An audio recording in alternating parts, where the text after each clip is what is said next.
Eh bien bonsoir à tous, bonsoir à toutes, vous êtes en direct sur Yveline Radio 88.4 en FM et vous êtes également pour certains d'entre vous déjà sur internet sur yvelineradio.com.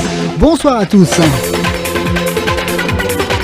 C'est Pierre-Alain jusqu'à 21h, comme chaque mardi soir de 20h à 21h. Et puis peut-être que vous écoutez cette émission en rediffusion. Donc si c'est le samedi matin ou le dimanche ou bien le lundi matin ou le soir, eh bien je vous souhaite la bienvenue dans cette émission qui s'appelle Format Pack. FORMAPAQ, et vous pouvez d'ailleurs réagir à cette émission en nous envoyant des petits emails, des petits ou des grands, hein, c'est vous qui choisissez, sur l'adresse suivante, c'est formapac@gmail.com. Il y a également une page Facebook, donc ne la loupez pas si vous voulez réagir ou regarder, parce qu'on peut regarder sur la page Facebook différentes émissions qui ont été enregistrées les semaines passées. Ce soir, eh bien, on va parler d'une chose assez sympathique, hein. Alors déjà, je vous explique comment se passe l'émission. C'est l'émission formation d'Yveline Radio. Donc pendant 1 heure, on parle d'un sujet et on le partage. Donc là, aujourd'hui, c'est sur le feedback, c'est-à-dire le retour d'expérience. Hein. Donc si vous avez un entretien par votre patron ou par vos parents même, hein, et ben voilà, c'est de tout ça qu'on va parler aujourd'hui. Comment on délivre un feedback avec de la qualité. Vous pourrez également écouter cette émission, la réécouter en podcast dès demain sur le site yvelineradio.com. Donc si vous êtes prêts, eh bien après un petit jingle, un petit morceau de musique salsa pour commencer cette soirée, eh bien on parlera feedback. Olé, ça c'était bon, la salsa cubaine, salsa cubana drums. Abre que voy, la salsa cubaine. Voilà, donc vous êtes avec Pierre-Alain, ce que je vous disais tout à l'heure, et là on va parler de feedback. Alors l'importance du feedback déjà, n'avez-vous jamais souhaité que quelqu'un, quelque part, que ce soit votre patron, vos collègues ou bien même vos parents, vous donnent leur avis sur la qualité de ce que vous avez fait, de votre travail à l'école aussi, hein, si vous êtes enfant. Si vos collègues vous donnent un feedback régulier, c'est parfait. Toutefois, la plupart des individus constatent qu'ils ne peuvent pas recevoir des choses comme ça souvent, régulièrement. C'est dommage parce que est-ce que vous avez déjà pris le temps de réfléchir à la valeur et à l'importance du feedback? C'est-à-dire lorsque quelqu'un vous explique quelque chose qu'il a vu, ce qu'il a ressenti et ce qu'il aimerait que vous fassiez différemment ou autre, que ce soit vos parents ou alors les parents par rapport aux enfants ou encore votre responsable d'équipe si vous travaillez. Est-ce que cela vous intéresse réellement? Après tout, est-ce réellement utile, qu'on le veuille ou non? Ils se chargeront rapidement de vous donner un feedback si vous faites une erreur, par exemple. C'est pour cette raison que de nombreuses personnes ne recherchent pas le feedback, parce que souvent on l'associe à des remarques négatives ou à des critiques. J'ai encore jamais rencontré de personnes autour de moi, et vous aussi j'en suis sûr, qui apprécient les critiques. Cependant, lorsque le feedback est utilisé à bon escient, il ne consiste pas forcément à dire à une personne qu'elle a fait mal quelque chose. Quand je parle de personnes, hein, je vous le disais tout à l'heure, ça peut être vos enfants, ça peut être vos frères, vos sœurs, mais ça peut être aussi dans l'entreprise, votre patron ou vous-même en tant que collaborateur. Donc, lorsqu'il est utilisé vraiment à bon escient, eh bien, il s'agit d'aider une personne à poursuivre un développement précis dans un domaine précis, quel qu'il soit. Ce principe s'applique aussi bien chez soi que sur le lieu de travail, comme je vous le disais, avec des enfants comme avec les adultes. Donc, il faut donner avant toute chose une sorte de feedback, mais très spécifique. Hein. Donc, ça consiste à quoi? Ça consiste à donner à une personne des exemples spécifiques par rapport à une performance pour lui permettre de réitérer ou d'améliorer ce qu'il est en train de faire ou ce qu'il a fait, ce qu'on a observé. Hein. Donc par exemple, si on est dans une boutique, d'accord, vous travaillez dans une boutique, voilà, peu importe laquelle, si vous dites à votre salarié, l'accueil boutique que tu fais est très bon, hein, Franck, hein. Cela ne l'aidera pas à réitérer exactement les éléments qui ont fait la qualité de son accueil. D'accord, il a fait un bon accueil en boutique, mais ça veut dire quoi précisément? Il aura besoin d'informations précises, des mots, des phrases spécifiques qu'il a utilisées. Par exemple, lorsque tu as utilisé les termes positifs tels que bonjour monsieur, bienvenue chez nous, par exemple, je peux vous aider à faire ça ou je vais vous aider à faire telle chose, ça a vraiment incité votre interlocuteur, donc le client, à changer d'avis, par exemple. Au début, il doutait de votre capacité à répondre à sa demande de renseignement, mais en lui disant telle chose et telle chose, mon cher Franck, vous avez réussi à vraiment aider le client dans cette boutique. Bon, c'est un exemple, bien évidemment. En plus de communiquer à quelqu'un un feedback sur des éléments dits positifs par rapport à une performance, vous devrez aussi saisir l'occasion de donner un feedback sur les domaines qui peuvent être améliorés, ce qu'on appelle les points un peu négatifs, sauf qu'il ne faudra pas qu'ils soient négatifs. Cela ne justifie pas que vous critiquiez cette personne. On ne critique pas une personne lors d'un feedback.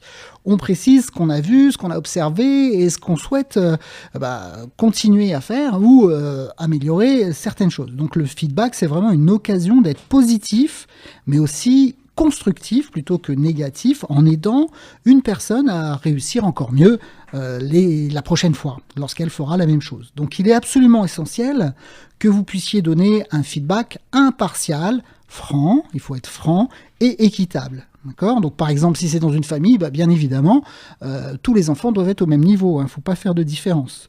Il est aussi important que le feedback soit très descriptif, le plus descriptif possible, en vous appuyant sur justement des exemples spécifiques. Donc ce qui est souvent bien quand on observe quelque chose, c'est de le noter, vous notez ce que vous avez vu, et à partir de là, vous avez des points précis. Alors en résumé, le feedback, c'est pas une critique et ce n'est pas négatif. Il s'agit d'une scène d'observation judicieuse ou une série d'observations que vous aurez fait et qui aideront vos enfants ou vous-même, si c'est vos enfants qui vous ont observé, ou votre patron si vous observez votre patron, ou vous-même si votre patron vous a observé, à développer vraiment un potentiel. Alors il y a différents types de feedback, mais généralement il y a deux types, le positif et puis le constructif. Donc le positif, bien sûr, comme son nom l'indique, va se concentrer sur les domaines spécifiques de la performance d'une personne qui ont bien marché dans une situation donnée. Donc on a vu que vos enfants, par exemple, ont eu des bonnes notes, donc il faudra leur donner un feedback positif. Le constructif portera bien évidemment sur les domaines qui pourront ou qui peuvent être améliorés par la suite, c'est-à-dire que, à contrario, s'ils ont des mauvaises notes, il faut leur expliquer comment faire pour passer du constructif au positif. Alors pour le feedback positif, il y a certaines règles quand même. Donc d'abord, je vous le disais tout à l'heure, c'est quelque chose qui doit être très spécifique et surtout très précis. Alors ce que je vous disais tout à l'heure, un mauvais exemple pourrait être « c'est bien ce que tu as fait ». Ça ne veut rien dire, c'est bien. Qu'est-ce qui est bien, comment c'est bien, on ne sait pas. Donc c'est un très mauvais exemple. Un bon exemple pourrait plutôt être « j'ai particulièrement apprécié la façon dont tu as remercié le client pour sa patience à l'accueil du restaurant », par exemple. Si vous travaillez dans un restaurant. Donc de cette façon, le collaborateur sait exactement ce qu'il a bien fait, il sera en mesure de le réitérer. Donc si c'est un enfant, je suis très content parce qu'en maths, tu as eu 18 sur 20 ce mois-ci. Et ça, c'est superbe. Et il faut que tu continues à vraiment avoir des bonnes notes en maths. D'accord ? Donc ça, c'est le côté positif. Maintenant, voyons les règles du feedback plutôt constructif. Ça ne doit pas être présenté comme une attaque contre quelqu'un, et là encore, ça doit être spécifique. Une bonne façon de procéder serait par exemple de reformuler le feedback sous forme de question. Par exemple, une mauvaise remarque pourrait être écoute, tu sais, j'ai pas trop aimé la façon dont tu as demandé au client de te donner son manteau. Tu sais, hier au vestiaire, quand le client est arrivé, tu lui as pas tu l'as pas aidé, tu vois. Un meilleur exemple serait plutôt « Alors comment tu aurais pu faire comprendre au client pourquoi il est préférable pour lui de laisser son manteau au vestiaire ?» Voilà, vous voyez la différence. Donc une question aidera le stagiaire. Ce qu'on appelle le stagiaire, c'est finalement celui qui travaille pour vous, ou alors à vos enfants, à formuler sa propre idée de ce qui doit être amélioré au lieu de recevoir passivement vos recommandations.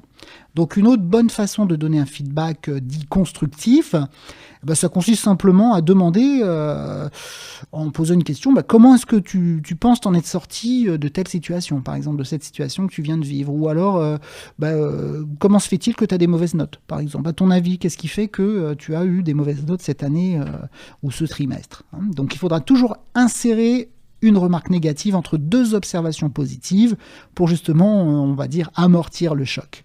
Alors n'oubliez pas, il est en fait plus difficile de donner un feedback positif parce que vous pouvez souvent oublier de le faire, hein, et il faut vraiment encourager. Donc n'oubliez pas le côté positif des feedbacks. Quand quelqu'un a fait une chose de bien, motivez-le, dites-lui, et dites-lui c'est bien ce que tu as fait, ça serait bien de le faire encore une fois, parce que vraiment, c'était génial, parce qu'il y a eu ça, et ça, et ça, et ça a donné comme impact telle chose et telle chose. D'accord ? Donc, soyez vraiment positif aussi souvent que vous le pouvez, d'accord ? Ça, c'est vraiment bien. Et soyez vraiment... faites très attention si vous donnez un feedback trop fréquemment aussi, parce que ça peut sonner un peu faux, hein. Donc ça doit être sincère pour être efficace, et ça ne doit pas être trop répétitif non plus. Voilà. Première 15 minutes, on se retrouve avec une pause musicale. Yveline Radio, Yveline Radio, Yveline Radio. Yveline Radio 88.4. Voilà, on est tranquille, on est avec Pierre-Alain jusqu'à 21h. Alors un petit coucou quand même du côté de Cergy, dans le 95. Je sais qu'il y a des gens qui nous écoutent là-bas, donc un petit coucou pour eux. Et puis, on va continuer sur le feedback. Je vous rappelle que cette émission est donc d'une heure, jusqu'à 21h. Elle sera diffusée demain en podcast si vous retournez sur yvelineradio.com. Et pour certains, vous nous écoutez déjà sur yvelineradio.com, donc c'est tant mieux. Revenons donc sur le feedback et comment donner du feedback, donc le compte rendu d'observation, que ce soit ses collaborateurs, ses patrons ou encore ses enfants. Et voilà ce qu'on voit aujourd'hui. Donc comment effectuer un compte rendu d'entretien afin de pouvoir vraiment faire comprendre non seulement les points faibles, mais aussi les points forts. Pour certains, des besoins de changement ou encore de développement, que ce soit en entreprise, à des collaborateurs, mais aussi à des patrons, parce que vous êtes collaborateur peut-être, et puis vous avez envie de donner un feedback à votre patron. Normalement, il devrait être capable de recevoir le feedback. Également dire des choses importantes à son responsable de service, son patron, donc comme je vous le disais, mais aussi lors d'un entretien d'embauche, parce que souvent, malheureusement, on ne reçoit pas de feedback après un entretien d'embauche, parce qu'il y a tellement de personnes qui postulent, et il y a des entretiens, mais après, on s'en fout, et les recruteurs ne donnent pas de feedback, ce qui est dommage d'ailleurs, parce que ça fait avancer les choses quand même, Même si vous ne prenez pas le collaborateur, vous pourriez quand même lui dire ce qui n'a pas été vraiment bien, et ce qui a été vraiment bien aussi lors de l'entretien. Également, lorsque vous devez vous entretenir avec votre enfant, lors de points à faire changer, les notes scolaires par exemple, à faire remonter. On voudrait remonter les notes, alors comment on fait, qu'est-ce qu'on dit et comment on le dit ? Souvent, lors des entretiens qu'on reçoit, que ce soit avec son papa ou avec son responsable, c'est pour savoir ce qu'on a fait de pas bien, plutôt que de recevoir des encouragements. Donc vous n'avez pas bien fait ça, ou vous auriez dû faire ça comme ça, vous ne l'avez pas fait, ou si c'est un enfant, tu as eu des mauvaises notes, c'est pas normal, etc., etc. Donc alors que le compte-rendu d'entretien doit toujours avoir aussi des points positifs, même si c'est pas toujours simple à trouver, il y en a toujours. Le but, si vous voulez, c'est de mettre à l'aise la personne qui va recevoir ce feedback et de l'encourager plutôt que de la blâmer. Alors renforcer un comportement performant, faire par exemple remarquer le pourquoi ce comportement est ou était performant est un bon début. Alors si vous trouvez ne serait-ce qu'un comportement performant, même un seul, il faudra expliquer pourquoi c'était performant, pourquoi c'était bien, et surtout il faudra encourager sa réitération, donc il faudra encourager la personne à continuer de suivre ce bon comportement. Par exemple, si le collaborateur fait toujours un excellent accueil à ses clients, il faut qu'il continue, donc il faudra lui dire. Ou si votre enfant a de bonnes notes en mathématiques ou en anglais ou je ne sais quoi, il faut l'encourager à persévérer dans ses bons résultats. Bravo. Bien évidemment, il va falloir ensuite aborder des points un peu plus constructifs, ceux où les performances sont justement moins bonnes, corriger les comportements donc dits moins performants, ceux qui nécessitent une amélioration et qui devront être expliqués de façon précise, incluant parfois un aperçu dont les autres peuvent percevoir ce point à travailler. C'est-à-dire, en entreprise, si le collaborateur ne travaille pas autant que ses collègues, il faudra lui expliquer, il faudra lui dire. S'il s'agit d'un enfant qui fait des bêtises, alors il faudra lui expliquer que ces bêtises ont engendré pour les autres, ses copains, ses professeurs ou vous-même des impacts, des choses pas terribles. Alors vos comptes votre compte rendu, donc ces fameux feedbacks, doivent être honnêtes. Si par exemple vous faites quelque chose pour un de vos enfants, alors l'autre devra bénéficier de la même chose. Je vous le disais tout à l'heure, il ne faut pas faire de différence.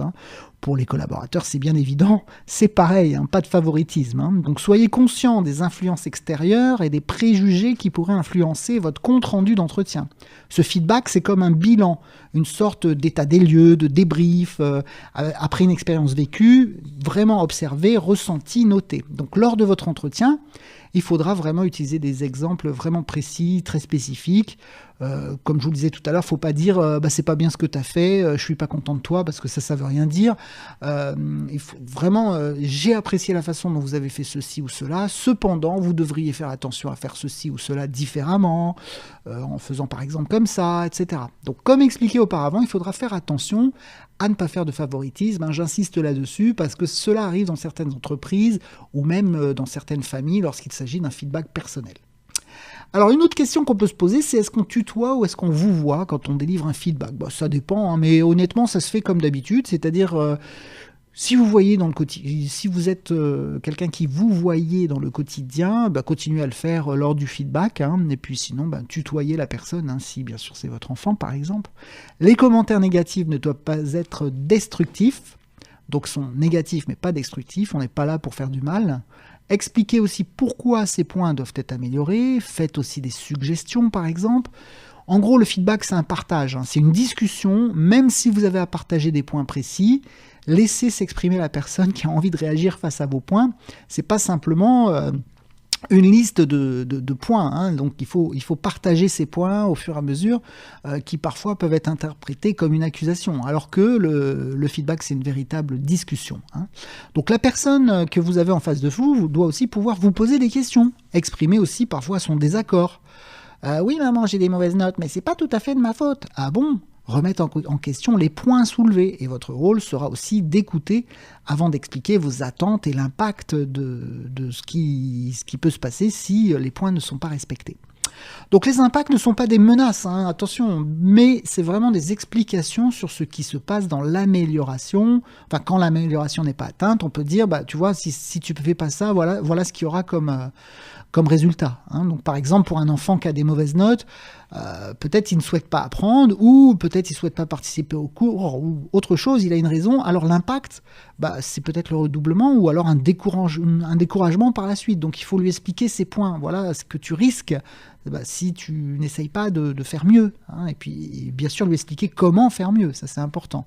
Pour un collaborateur par exemple qui n'atteint pas ses objectifs, l'impact serait plutôt économique pour l'entreprise, ou pour lui-même, peut-être moins de primes pour lui, des primes financières. Et là, on touche un point sensible. Vous pouvez apporter bien sûr des recommandations, des exemples. Par exemple, d'autres personnes ont fait cela pour réussir par rapport au même point. Donc, ce n'est pas pour autant que la solution est là, mais ça donne des exemples. Donc, tu vois, tes copains, ils font comme ça, et ce qui leur permet d'avoir des meilleures notes. Voilà, par exemple. Ils prennent des cours particuliers ou des choses comme ça. Est-ce que ça t'intéresserait si l'enfant a des mauvaises notes ? Il faudra toujours récapituler à la fin d'un feedback, donc revoir les points principaux à travailler, un temps pour mettre en action tous les points, donc pensez à des dates précisément, une sorte de plan de développement où on va mettre les points à travailler rapidement, et puis trouver aussi une mesure de succès qui permettra d'évaluer l'évolution et l'amélioration. Alors c'est quoi une mesure de succès ? C'est simplement la question comment je vais savoir que j'ai amélioré. Donc il faut le mettre dans son plan avant même de commencer à s'améliorer. Parfois, il faudra aussi déterminer quelqu'un, une aide, une personne qui pourra aider à atteindre l'objectif de développement. Ça peut être des personnes de votre entourage, un coach dans l'entreprise ou un collègue, ou pour les enfants, pourquoi pas un membre de la famille ou simplement des amis. Voilà, allez, une petite pause. Yveline Radio, Yveline Radio, Yveline Radio. Yveline Radio 88.4. Ça fait du bien un petit Michael quand même. I can't help it. Alors, si mon prof d'anglais m'écoute, j'espère que j'ai bien traduit, je ne peux pas t'aider. I can't help it. Et que j'ai bien prononcé. Allez, vous êtes toujours avec Pierre-Alain, encore une petite trentaine de minutes, puisqu'on est ensemble jusqu'à 21h. C'est tous les mardis sur Yveline Radio 88.4 en FM et également sur yvelineradio.com. Demain, vous pourrez aussi podcaster cette émission directement sur yvelineradio.com et cette émission sera en rediffusée donc ce week-end, samedi, dimanche et également lundi matin. Donc profitez-en. Allez, on revient sur notre sujet du jour, le feedback. Donc, on est en train d'expliquer qu'est-ce que c'est qu'un feedback, un compte-rendu d'entretien, enfin un entretien pour vous expliquer ce qui était bien, ce qui était moins bien. Ça peut être pour vos enfants, ça peut être pour votre patron ou vos collaborateurs. En tout cas, c'est ce qu'on fait toutes les semaines. On essaye d'avoir des sujets qui touchent un peu tout le monde. Et donner du feedback, c'est aussi pour tout le monde, même les membres de la famille ou les amis. C'est permettre aussi à chacun de savoir s'il fait bien ou s'il fait mal, d'avoir aussi un avis extérieur, de pouvoir savoir comment se développer aussi. Recevoir du feedback, c'est une chose pas toujours évidente car on attend des critiques souvent plutôt que des aides. Quand quelqu'un vous dit tiens, il faut que je te parle, on se dit oula, il va me dire des trucs, j'ai fait quelque chose de pas bien. Alors que parfois, c'est aussi pour vraiment dire que vous étiez très satisfait d'une chose et que vous aimeriez que ça continue comme ça. N'oubliez pas. Souvent, recevoir du feedback, c'est aussi synonyme de grandes décisions, comme par exemple recevoir du feedback de ses parents, signifie, on va me dire que j'ai pas encore fait ça, ou alors si je fais ça encore une fois, je vais être privé de quelque chose, etc. Donc pour les collaborateurs d'entreprise, c'est souvent aussi synonyme de renvoi de l'entreprise, ou d'un blâme, ou d'un avertissement. Oh là là, j'ai dû faire quelque chose de pas bien, je risque de me faire virer. Pas forcément, rassurez-vous, pour ceux qui postulent pour un emploi, je vous l'ai dit tout à l'heure, ça se fait pas assez souvent malheureusement, mais le feedback va servir aussi à la décision de refus d'embaucher le candidat. Pourquoi on ne l'embauche pas ? Parce que simplement, il y avait des choses bien avec ce candidat, telle chose était très bien, mais telle autre était moins bien, donc ça lui permettra, la prochaine fois qu'il se fera embaucher ou qu'il aura un entretien, de penser à ça. Voilà. Alors faites en tout cas en sorte que tous vos messages soient bien constructifs et non pas destructifs quand vous dites des choses un peu négatives, afin de permettre à ceux qui les reçoivent de ne pas être démotivés par votre feedback, mais au contraire qu'ils puissent apprendre à s'améliorer grâce justement à ce que vous leur dites, grâce à l'aide que vous allez leur apporter. Alors il faudra plutôt préciser ce qui a été fait, puis avancer son ressenti par rapport à cette situation. Par exemple, je vous donne un exemple concret. J'ai vu que tu avais fait ça. Donc une action bien précise qui ne m'a pas tellement plu, ce qui a entraîné tel impact, et cela m'a vraiment déplu parce que les conséquences ont été qu'il y a eu telle chose, par exemple. Après, c'est à vous de remplir les exemples. Il faut être objectif, ne pas donner seulement une opinion. Il faudra vraiment s'appuyer sur des faits vraiment, vraiment précis. Alors, ce que vous avez vu, par exemple, vous le notez. Ce que vous avez entendu, vous le notez aussi. Ce que vous avez vu faire, ce que vous avez lu, c'est justement sur ces points que vous allez pouvoir alimenter votre entretien nommé feedback. Donc souvent, dans les entretiens d'embauche par exemple, le feedback reçu par le candidat est souvent très vague. Finalement on ne vous prend pas parce que vous n'avez pas assez d'expérience, par exemple. Mais c'est pas concret, c'est pas assez spécifique. Ce qui entraîne une véritable déception du candidat alors que l'entretien d'embauche doit pouvoir lui indiquer les points sur lesquels il doit s'améliorer, notamment lors des futurs entretiens qu'il aura. D'accord ? Donc un entretien, c'est pas forcément synonyme de perte de temps, au contraire. Parce que si celui qui donne un bon feedback, qui est bien préparé, ça serait une réussite pour tout le monde, une réussite de gain de temps, mais surtout, ça permettra de faire comprendre à celui qui le reçoit les points d'amélioration à travailler, mais également les points positifs à continuer de faire, et puis surtout, ça lui laissera à ce candidat une expérience positive de l'entreprise. N'oubliez pas que si vous êtes une marque, il faut continuer, persévérer à la faire briller, votre marque. Si vous ne savez pas donner de feedback, il est évident que votre marque va être touchée, et à partir de là, le candidat parlera de votre marque à d'autres personnes, qui finalement dira c'est pas super, heureusement que j'ai pas été pris dans cette boîte parce que finalement ils savent même pas donner de feedback. C'est un exemple. Donc les explications que vous allez donner doivent être courtes mais très précises, ce qui pourra laisser le temps à celui qui reçoit le feedback de répondre ou encore de s'expliquer. D'accord ? L'idée, c'est de pouvoir lier le feedback à des objectifs vraiment précis. Par exemple, certains feedbacks débutent par une simple question.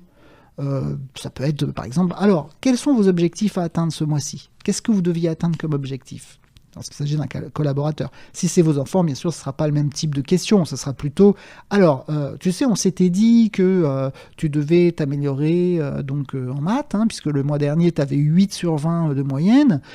Donc, quel était l'objectif à atteindre? On savait très bien que ce n'était pas 20 sur 20, mais quel était l'objectif à atteindre? Voilà. Donc, quand vous fixez des objectifs, ne les fixez pas trop haut. Il faut qu'ils soient réalisables, ces objectifs. On avait parlé ensemble, justement, sur un sujet sur les objectifs que vous pourriez retrouver sur yvelineradio.com à la rubrique de Pierre Alain, ou sur la page Facebook FormaPack, FORMAPAQ, tout ce qu'on a fait comme émission. Et on avait parlé, notamment, lors de la création d'objectifs, d'un objectif qui devait être SMART, c'est-à-dire spécifique, mesurable, mais aussi réalisable, et avec un temps précis. Eh bien c'est ça, c'est tout à fait ça. Lorsque vous allez donner un objectif par rapport à un feedback que vous allez délivrer, il faudra bien sûr donner un objectif réalisable. Donc par exemple, certains feedbacks vont débuter par cette simple question. Donc quels sont les objectifs qu'il fallait atteindre? En entreprise, généralement les objectifs sont connus chaque année ou chaque mois ou pour les 6 prochains mois. S'il s'agit d'enfants, les objectifs sont souvent liés donc à l'éducation ou alors aux règles de la maison aussi. Ça peut être les règles de la maison. Donc lors des explications, vous avez 2 possibilités pour que votre enfant s'améliore ou que une personne, un collaborateur ou même un patron s'améliore. Soit en lui disant directement: alors, qu'est-ce que vous allez pouvoir faire pour changer ce comportement, cher ami? Si c'est un ami. Sinon, si c'est un collaborateur, justement, que vas-tu faire pour changer ce comportement? Soit en lui proposant de faire quelque chose, en lui disant par exemple: ce que je te propose, c'est d'essayer de faire ceci comme ça, ou comme ci, etc. Ou alors il répond lui-même à la question. Quand vous lui posez: qu'est-ce que tu comptes faire pour changer ce comportement? C'est une question assez ouverte. On avait aussi parlé de la communication verbale dans un autre sujet d'une autre émission où on parlait aussi des questions, comment on pose des questions. Là c'est une question découverte, une question ouverte. Qu'est-ce que tu comptes faire pour changer ce comportement? Afin que la personne réfléchisse et apporte elle-même une solution. Lors de l'entretien, il faudra vraiment se concentrer sur les actes précis et commencer par les points observés par vous-même. Donc ce que je vous ai dit tout à l'heure. Alors, j'ai remarqué que tu avais fait ça comme ça. J'ai vu aussi qu'il y avait tel client qui t'avait dit ça. Et j'ai entendu que il n'était pas content parce que tu lui avais dit ça comme ça et de telle manière. Donc on est précis. Ce qui permettra à la personne de réagir soit en acceptant ce que vous lui dites, le fait, ou en le contestant. Si c'est une contestation, c'est possible. Il faudra simplement passer en phase d'écoute, ce qu'on appelle l'écoute active, en prenant des notes écrites, sans interrompre l'explication de la personne que vous aurez en face de vous, puisque justement, il est là pour vous expliquer ce qui n'allait pas, et pourquoi ça n'allait pas, et pourquoi il a dit ça, et comment il l'a dit, et pourquoi il l'a dit comme ça. D'accord ? Donc ici, il est évident que quand on fait un feedback, il y a aussi le langage corporel qu'il va falloir utiliser, c'est-à-dire il faut regarder la personne dans les yeux, il ne faut pas simplement regarder vos notes que vous avez prises auparavant, il faut également vraiment lui sourire de temps en temps, il faut également ne pas le pointer avec vos doigts ou avec un stylo, ça c'est des choses qu'on ne fait pas. Voilà, allez, 20h40 déjà, allez un petit jingle et puis encore un petit morceau de musique. Yveline Radio, Yveline Radio, Yveline Radio. R.E.M. Losing My Religion.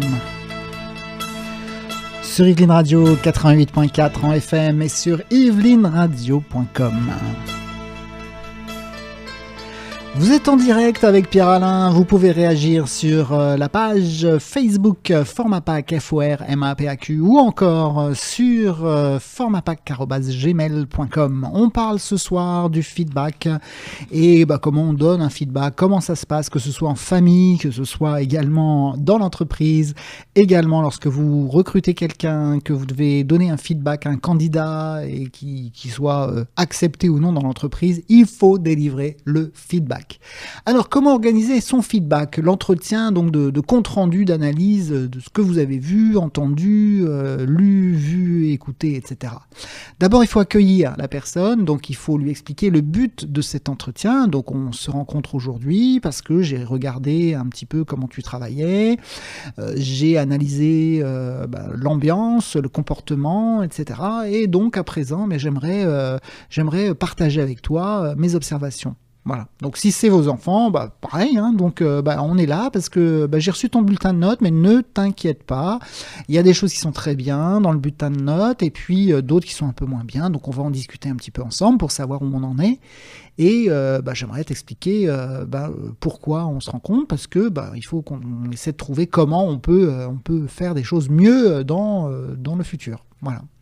Ensuite, vous abordez les actions positives, toujours au début, hein, donc positive, et si c'est un collaborateur, lui donner des points vraiment positifs, hein. Donc j'ai entendu que tu accueillais très bien les clients, j'ai vu que tu savais t'occuper de telle chose et telle chose, les autres ont vu aussi que tu étais très sympathique parce que tu as fait telle chose et telle chose, et vous encouragez avec des compliments pour diminuer l'impact de la suite, notamment des aspects négatifs que vous allez partager avec cette personne. Donc vous l'encouragez, vous lui dites, vous le félicitez et vous l'encouragez à refaire les mêmes choses, à continuer de poursuivre ce qu'il fait de bien. Ensuite, vous allez essayer de mixer votre entretien avec justement des points positifs au début, puis des points qui seront à travailler. Donc, vous pouvez lui poser la question. Alors, concernant tel point, qu'est-ce que tu en penses ? Est-ce que tu trouves que tu fais bien ou moins bien ? Dis-moi un petit peu. Donc, essayez de le faire réagir et de le faire parler lui-même pour qu'il reconnaisse qu'il y a des points où finalement il n'est pas vraiment à l'aise. Si ce sont des enfants, c'est pareil, hein. Donc tu as des très bonnes notes en maths, c'est génial, il faut que tu continues, je vois que tu adores ça. Par contre, le français, c'est pas tout à fait ça, hein. Tu peux m'expliquer ce qui se passe en français ? Voilà. Donc toujours des questions ouvertes, plutôt que des questions où on répond par oui ou par non, hein, parce que sinon ça ne nous fait pas avancer. Et puis ensuite, vous complimentez sur un autre point positif, une sorte de méthode un petit peu dite sandwich. Une chose bien, une chose un peu moins bien, et puis une chose meilleure. Voilà, tout ça, ça vous fera votre sandwich. Voilà en gros comment on fait, comment on délivre un feedback, quoi. Donc il y a certaines personnes en entreprise qui utilisent ce qu'on appelle le message complet. C'est quelque chose qui veut dire qu'au début, je vais vraiment me focaliser sur ce que j'ai vu, vraiment ce que j'ai observé, ce que la personne a fait vraiment concrètement, hein, en action. Ensuite, je vais lui dire ce que j'en ai pensé. Donc, j'ai vu que tu avais telle chose, tu as fait telle chose comme ça, etc. Moi, ce que j'en pense, c'est que c'est très bien, parce que, vous expliquez pourquoi c'est très bien, ou à contrario, c'est pas terrible. Pourquoi ? Parce que moi, je pense que le client a pensé, justement, a réagi comme si c'était telle chose. Qu'est-ce que tu en penses, etc. Donc, voir, penser, et après le ressenti. Le ressenti, c'est quelque chose d'important aussi, ce que vous avez vous-même ressenti, hein, ce qu'on appelle les feelings. Donc, moi, par rapport à ça, tu vois, ça m'a fait bizarre, quoi. J'ai ressenti comme si tu ne t'intéressais pas au client, par exemple, hein. Et puis ensuite, votre volonté, c'est-à-dire qu'est-ce que vous souhaitez, quels sont vos souhaits pour changer ce comportement, hein. Donc moi, ce que j'aimerais, c'est que la prochaine fois que tu es devant un client, tu puisses plutôt lui dire ça comme ça ou comme ci, d'accord ? Mais n'oubliez surtout pas, hein, que le feedback est une conversation, c'est une discussion, donc ce n'est pas vous qui dites tout, d'accord ? Vous vous expliquez point par point ce que vous avez vu, ce que vous avez vu, ce que vous en avez pensé, ce que vous avez ressenti et ce que vous souhaitez pour la suite en amélioration.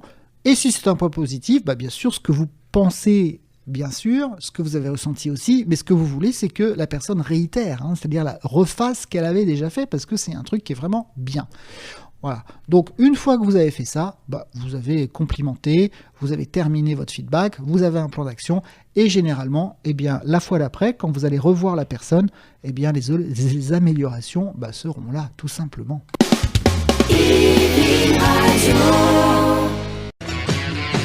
Voilà la satisfaction que je vous donne ce soir sur les feedbacks. Voilà, écoutez, on a essayé de passer quand même presque 1 heure, hein, sur les feedbacks. J'espère que ça vous a plu. Et puis, on continuera la semaine prochaine, hein, sur autre chose encore, hein. Oui, quand même.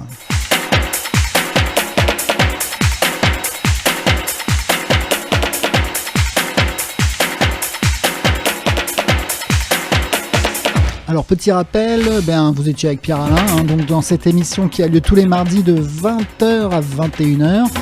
c'est en direct sur la radio, sur le 88.4 FM, et c'est aussi en direct sur internet, sur yvelineradio.com. Donc si vous êtes dans votre voiture et que vous avez loupé la majorité de cette émission, c'est pas grave, parce que dès demain, vous pourrez réécouter cette émission sur le podcast.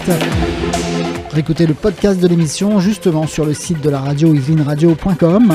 Je vous invite à aller y faire un tour, et puis aussi sur Google Actualité demain vous aurez tout ça sur les feedbacks, vous aurez tout ce que je vous ai dit comme ça, mais de manière écrite. Également, on se retrouve sur la page Facebook Format Pack FORMAPAQ avec le récapitulatif de cette émission, mais surtout toutes les autres émissions depuis le début. Donc l'émission Formation Format Pack avec beaucoup de choses sur les questions, le questionnement, sur comment écrire des procédures, sur comment poser des questions, sur le stress au travail, sur plein de choses. Allez-y, allez y faire un tour, vous verrez, c'est très sympa. Voilà, en tout cas c'est Pierre-Alain, j'ai passé un très bon moment en votre compagnie. Je vous rappelle que vous pouvez laisser aussi un petit message ou un grand, si vous êtes écrivain par exemple, sur formapac, formapac@gmail.com. Voilà, je vous souhaite de passer une excellente soirée. Je vous rappelle que cette émission est rediffusée le samedi, le dimanche et le lundi. Pour ma part, je vous retrouve mardi prochain, même heure, 20h-21h. Bonne soirée à tous et encore une fois, merci.